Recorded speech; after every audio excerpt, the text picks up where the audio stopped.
You're intelligent. You have a lot going on for yourself. You've achieved so much, and you don't have to rely on a man to live the life you want to live.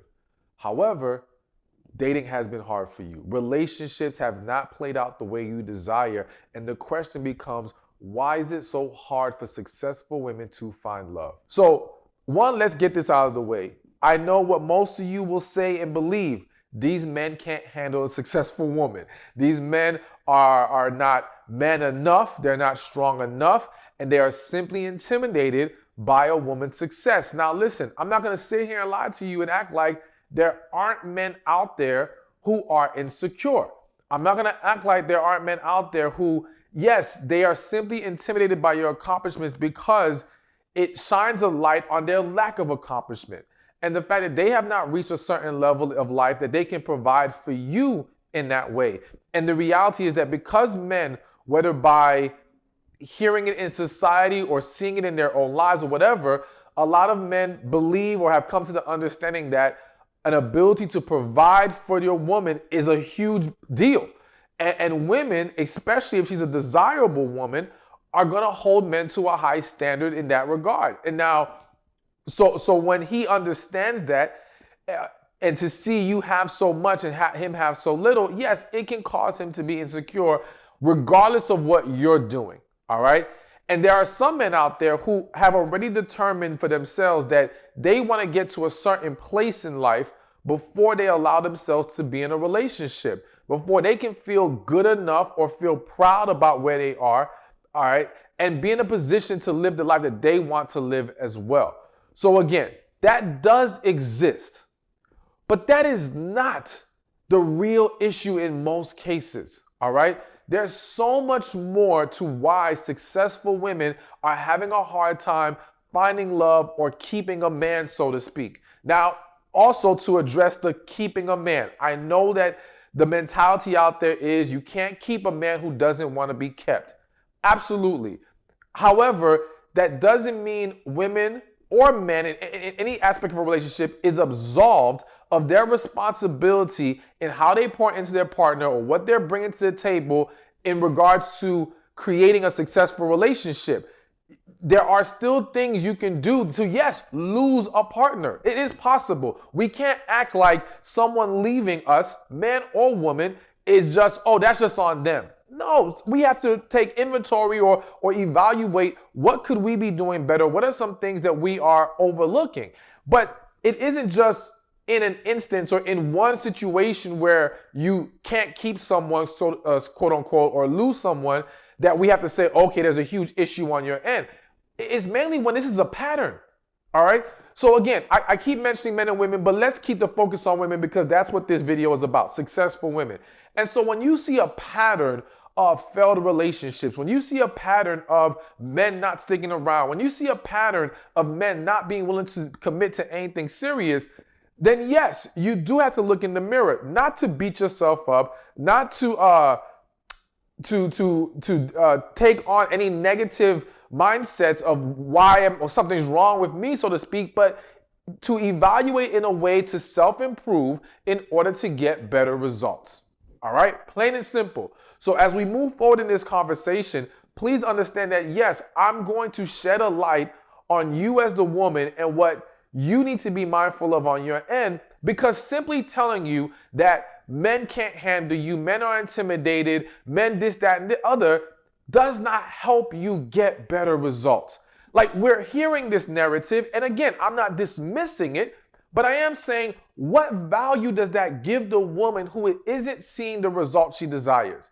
It doesn't, because anything that's on the opposite sex is out of your control. So if there are men who are simply insecure and intimidated, and we say the issue is simply about that, that means we say you have no power in creating better results in your life.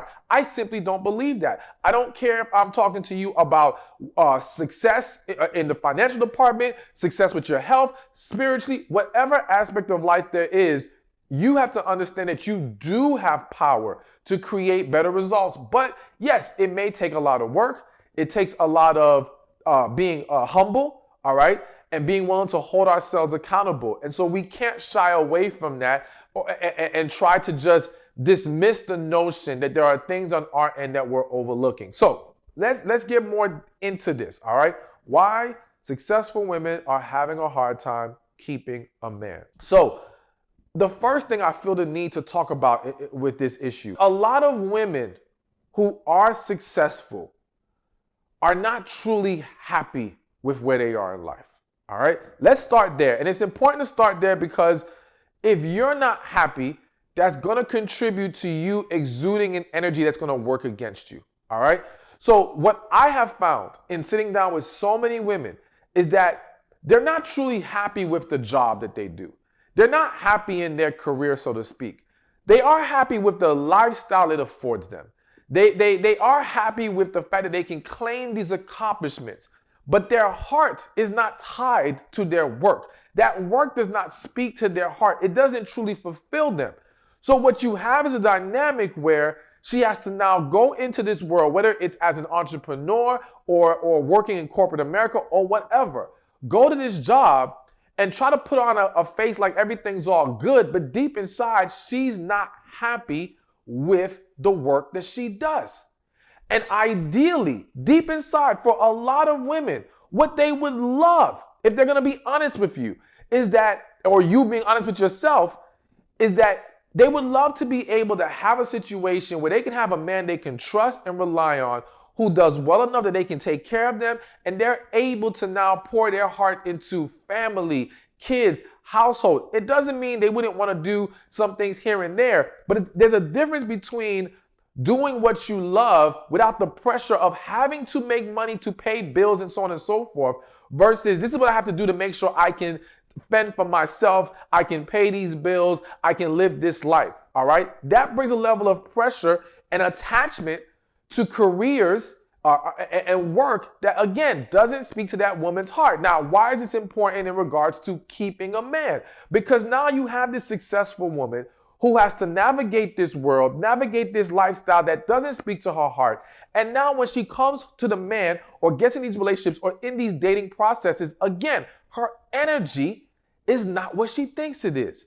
And it's not just about she's not happy in many cases. And again, this doesn't apply to every last woman. There's going to be some women who truly love what they do and it is their purpose. But a lot of women, this will resonate with you because you know what I'm talking about. And so not only are you bringing a lack of positive energy to the dating dynamic or to your relationships, but hell, you're tired and worn down from this job you don't really care for, and not just physically tired, mentally exhausted, as well as many times women have to take on so much masculine energy at these workplaces, in these career paths, all right? And it's very difficult if you're not aware to turn that off and bring forth the feminine energy that will actually be more successful for you in relationships. So when you now date and you meet this man, all right, and he stops talking to you or stops dealing with you, many women will say, well, he was intimidated. But no, in many cases, he wasn't intimidated. It was your attitude. It was your energy. It was other things that rubbed him the wrong way. Your success wasn't the problem, but maybe the arrogance you have because of your success. Again, the energy, the attitude, these are the things that are undermining you more than the actual accomplishment itself. So you've got to be willing to look in the mirror and say, okay, one, for your sake, forget just for quote unquote keeping a man and finding a relationship. Are you happy where you are? Are you on the path that God wants you to be on? Are you walking in your purpose? Because success does not equal purpose. Financial freedom doesn't always equal purpose, because how you reach that financial freedom may be a path that has attached you to something that drains your spirit and kills your energy.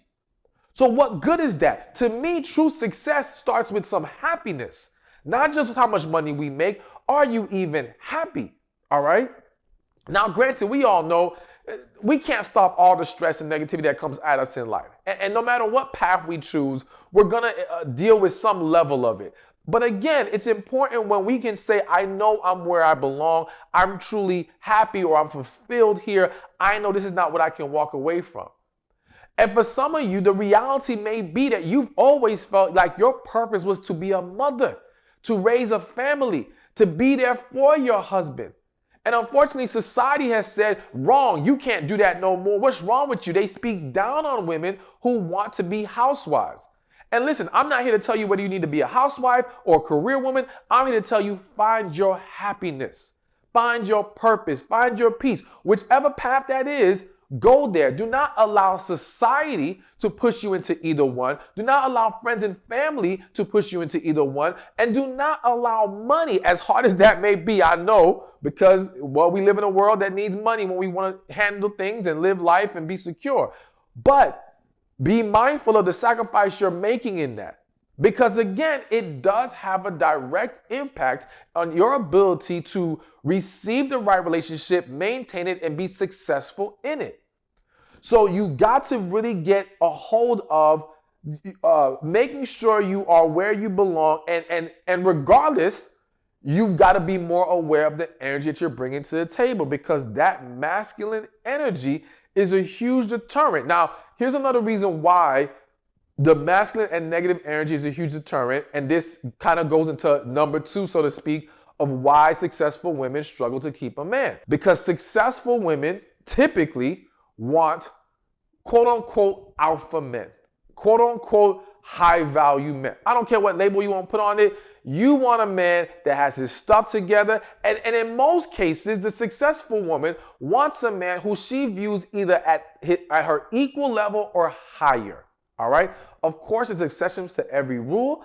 However, if you surveyed most women, that's what they desire.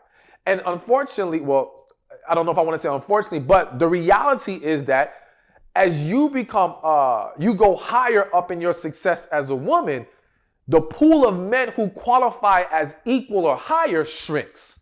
All right. So now you're pulling from a smaller pool of men. Then on top of that, these men who are also successful men, quote unquote alpha men, and more than likely masculine men, because that's what most women desire, a masculine man, is desiring his balance, a feminine woman. He is drawn to more feminine energy. So when we talk about the fact that you're at this job that you may not even care for, then on top of that, you take on so much masculine energy from these environments, and you bring that into your dating and relationships. Well, guess what? That is a huge deterrent to the type of man that you will want. Now, the reality is that successful women can get a man, because plenty of successful women have men lining up trying to be with them, lining up trying to be with you. However, most of those men you don't really want. I hate to laugh, but that's just the reality. You don't really care for them. And I always say successful women have no problem attracting passive men, good for nothing men, men don't have nothing going on, that don't have anything going on in their lives. Because those men are not deterred by your masculine energy, are not deterred by your lack of positive energy, because those men view you as a stabilizer to their life. Those men view you as a come up. They need the resources that you have. They need the fact that you remove the financial burden off of their back because you already got it. So the reality is that there are plenty of men who will jump to the front of the line to be with a successful woman. But does that man possess what the successful woman desires or even needs? So again, when we shine the light back on masculine energy, if you want the type of man that a successful woman typically desires, and hell, forget successful woman, typically almost every woman desires, never everybody, but almost everybody, then understanding the need for tapping into your feminine energy is so important and so huge, all right? And it plays such a huge role in this dynamic of why there's a struggle, because again, what you now have is successful woman, successful man, two masculine energies, they clash. They start bumping heads, all right? It becomes a battle. Sometimes it starts to become a competition, all right? It becomes a very unhealthy environment in most cases, because in relationships, you need balance more than you need equality. I think there's this misguided perception of equality and not understanding that, no, success will be found in balance, in everyone accepting their role. Now, whether you want to define that role by gender or whatever, that's up to you. But I will tell you this, a role will have to be accepted. We will have to understand what is our contribution here, what is our strengths, how do we balance each other out to make a whole unit that is now extremely powerful together. But in a lot of times or a lot of situations, when you have these two successful people, you have no balance, none. And that masculine energy simply clashes. That's not going to work. So you've got to ask yourself, if I really want this relationship, if I really want success, how do I get a better handle of these things? How do I make sure I bring forth the right energy? Because that's what's going to be extremely necessary. So now if you need help in regards to feminine energy, and especially in regards to healing, because a lot of what we're talking about here comes from healing. And I'm going to get a little bit more into that as we move further in this video. But if you need help with these things, join my special membership program today. It's helping thousands of women with healing, feminine energy, finding your purpose, a lot of things that we're talking about in this video, plus some, all right? Go to the link below in the description or in the comment section, or go to receivingmyblessings.com. Join today. I'm telling you, you're going to love it, all right? Now, as we talked about the feminine energy, we talked about women not even being where they truly belong, all right? So now let's get into some of this healing part, because now here's what a lot of people are not being honest about, all right? For a lot of women, the reason why you're struggling in dating and relationships as a successful woman is because you are hiding behind your work, all right? You are hiding behind your career. The reality, the unfortunate reality is that there are a lot of women who, when they were younger, and this can happen in various ways, but I'm going to give you one example. They were younger, they fell in love, so to speak, or at least they felt they fell in love, all right? And especially at a young age, we don't know how to handle love relationships in most cases, all right? So there's going to be a breakup, there's going to be hurt that occurs. And that woman now says, you know what? I'm not going to let this happen to me again. I'm not going to put myself in such a vulnerable position. I'm now going to focus on my career. You see, the transition into being career driven is a foundation of hurt, not dreams. It's a foundation of fear, not faith and passion. All right? So you've got to really recognize, why are you even on the path you're on? How did you get there? What is the real root of this? Because it will then define if, one, you're even in the right place, and what may need to be addressed. Because for so many women, there is a lack of healing that has gone on. And I mentioned this when I was in the clubhouse room. It isn't just a hiding behind career. It's also a hiding behind God. Now, I know we're talking about successful women, but I feel the need to just touch on this a little bit. There's a lot of women who either turn to God or give their life to the church or whatever the case may be, and they still struggle in relationships and wonder, well, why? If I'm giving myself to God, why am I not seeing what I want to see? Because you're not trying to walk with God, you're just hiding behind him. You're using that as a shield. You're using that as a way to not put yourself out there and to essentially not have to be vulnerable and hoping that God will just drop a man in your lap and everything will be great. But it does not work that way. Now, listen, I don't say this to judge you. I don't say this to make you feel bad. Trust and believe everything I'm saying to you in this video and every damn video I do. It's because I love you. It's because I want to see better in your life. And I can't help you if I'm not honest with you.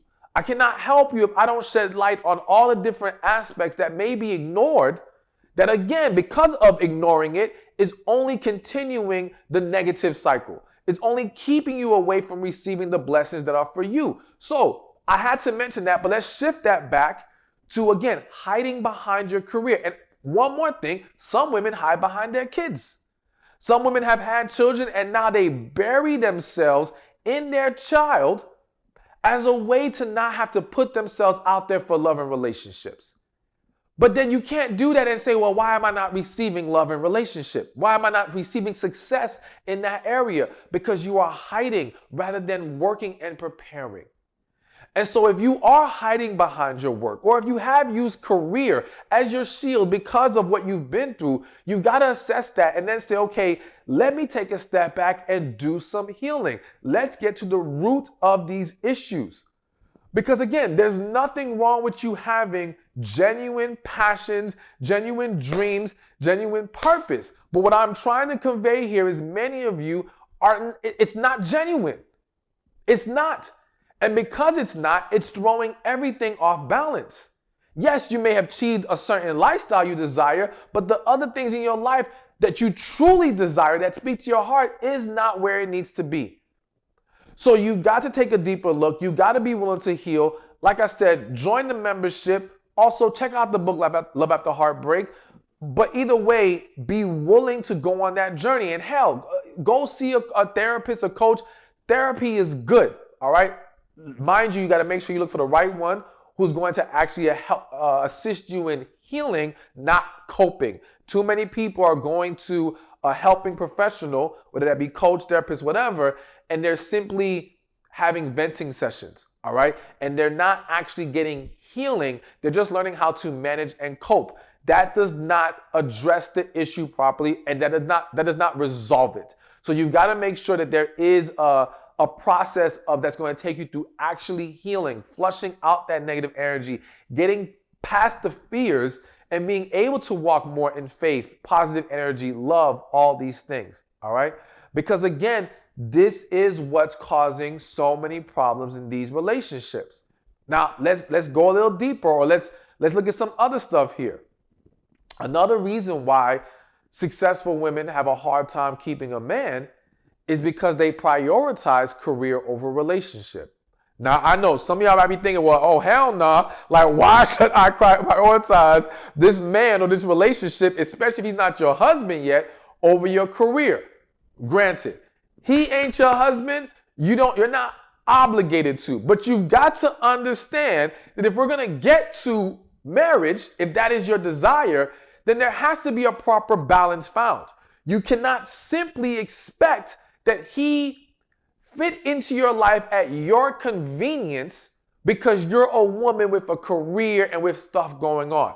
The same way, if I was speaking to men, all right, and he's a successful man, I'm going to say, listen, man, you got to find a way to have work-life balance so that you can pour enough energy and love into your woman and in your relationship, as well as tend to your career. But what happens with a lot of successful people is they get so career driven, so locked in, that they don't realize how much they're neglecting their partner. And the mindset is, well, you should respect this because this is career. This makes the money. You know, I'm making moves out here. All right, then make moves by your damn self. Because it doesn't make sense. You can't expect to have a healthy, successful relationship if you're not going to at least find proper balance to pour into the needs of the partner. And so again, here's where it becomes an even more magnified issue for successful women. Because if you are a successful woman and you are trying to date a successful man, or a man, quote unquote, on your level or higher, he has a need for a woman that can tend to him more, all right? Because he himself is also dealing with the negativity of the world, the grind of work, all these things. The last thing he wants is when he wants to go be with his woman, she's always unavailable because she has other stuff going on. Now, granted, I understand you might say, well, why can't he have that same respect for you? This is why the two successful people got so much going on. They struggle to have successful relationships because both parties are looking for the other to be able to tend to them. I remember reading an article one time, a few years back, about why marriages and relationships are going downhill. And the point that the article made was that because back in the days, we had one income households, and that was sufficient enough, all right? You had situations where essentially one person could tend to the other. And so you had the wife, in most cases it was the wife, who was available to make sure her husband's good, give him what he needs, so on and so forth. He takes the burden of the financial off of her back. It created a better balance. But now with two income households, You have two people hustling and grinding, two people coming home tired and stressed, two people looking at each other like, well, why don't you rub my feet? Well, why don't you rub my back? You know what I'm saying? Like, we're both looking at each other to do, to give us some relief, all right? And we're both struggling to provide that because we're drained from what we're doing. There is no balance in the relationship. And so again, we've got to ask ourselves, how much do we want successful love and relationships versus overly successful careers? And I use the word overly because the reality is that many people have reached a level of great success and still don't learn how to take the foot off the gas, at least enough to enjoy life, to enjoy relationship, all right? So it's like, yeah, there's nothing wrong with pushing for more. And I would argue that if you learn how to have better balance, you would actually achieve more. I call it the Chick-fil-A effect, all right? And the reason I call it that is because Chick-fil-A is the one franchise that was bold enough to say, due to their personal beliefs or spiritual beliefs, we're taking off on Sundays. We're closed on Sundays. And conventional wisdom would be, there's no way they could beat out the other chains working one less day a week. But they're killing the game. They're killing the game even though they take that day off. I believe that can apply to human beings and relationships. That if we took time to have balance away from work, enjoy life, get some rest, get some relaxation, we will become even more efficient. We can actually accomplish more. We can enjoy life overall at a much higher level. So again, we've got to see, are we willing to create that balance? And so when you have two busy people, it's difficult. And then in regards to successful women specifically, when you become so attached to your career, but again, you still want relationship, the idea that you can have both, I'm not going to say it's impossible. I'm going to say it's extremely difficult. And when I say having both is extremely difficult, having both a very successful career and a very successful, healthy relationship. Again, I'm not going to say no one's accomplished it. I'm just going to say it's hard to do that, especially then when you add kids to the mix. All right. So we've got to be willing to make sacrifices. Now, real quick, I feel the need to mention this. When I mentioned about the article talking about one-parent households versus two-parent households, I know I can hear some of you in the back of my head saying, well, we need two-income households. That's what I meant, two-income households. We need that because these houses, cost of living and all this stuff. And I just want to put something out there, plant a seed. If we're willing to change our lifestyle, we would not need such a high emphasis on two incomes. All right.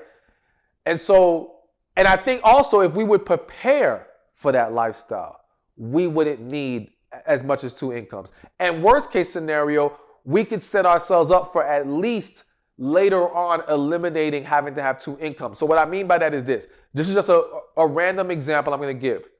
Let's say, because even though we're talking about successful people, let's start at a lower income. Let's say we got a man and a woman making $45,000 a year, all right? And so they come together. And so in this instance, depending on the lifestyle they want to live, the state that they're living in, because all those things come into play, that will determine how much money they actually need to survive. But I would argue that if you're willing to make certain sacrifices and live, let's say, with that $45,000, so you take that one guy's income, and then you took the other income, woman or man, so whoever you want to use and the other one you don't use, I would say use the man's and the woman's, invest the woman's income. So you're living off 45, you're investing 45. And you created maybe a 3 to 5 year plan. There's an argument to be made that you can then eventually get to the lifestyle you would have achieved with two incomes, no longer needing two people having to be out there working full time. All right. Now, again, there's a lot more we have to flesh out with that.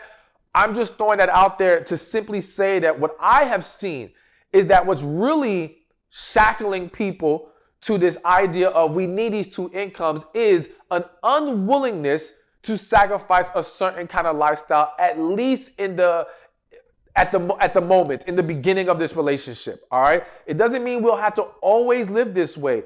But if we're willing to live maybe in a smaller apartment versus a big house for a few years, that could be a game changer in how we can eventually get to a one income system. You know what I'm saying?